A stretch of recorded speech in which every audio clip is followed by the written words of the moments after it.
का घुसळत असतेस? खूप कष्ट लागतात ना?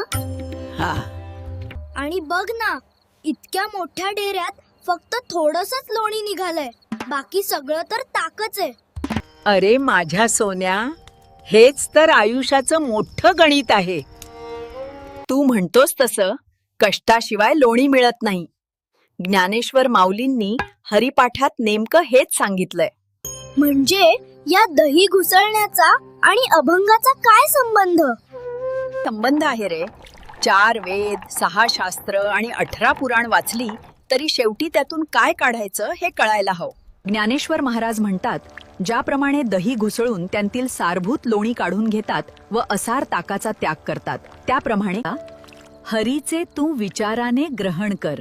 म्हणजे या शास्त्रांमधल्या क्लिष्ट कथा आणि इतर गोष्टी हे ताकासारखे आहेत आणि आपण फक्त हरी नावाचं लोणी शोधायचं? अगदी बरोबर.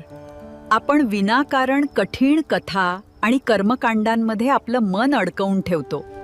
पण हे सगळं सोडून फक्त भज गोविंदम म्हणणं हीच खरी भक्ती आहे.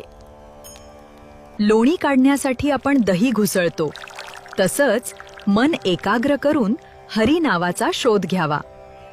पण लोक म्हणतात देव खूप लांब आहे, त्याला मिळवणं खूप कठीण आहे. मुळीच नाही. तो हरी म्हणजे एक आत्मा आहे. तो शिवामध्येही आहे आणि तुझ्या माझ्यासारख्या जीवामध्येही एकसारखाच आहे.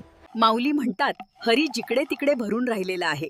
पाण्याने भरलेल्या मेघांच्या दाट फळीसारखा तो सगळ्यांना सारखाच आनंद देतो. त्याला शोधायला कुठे लांब जायची गरज नाही.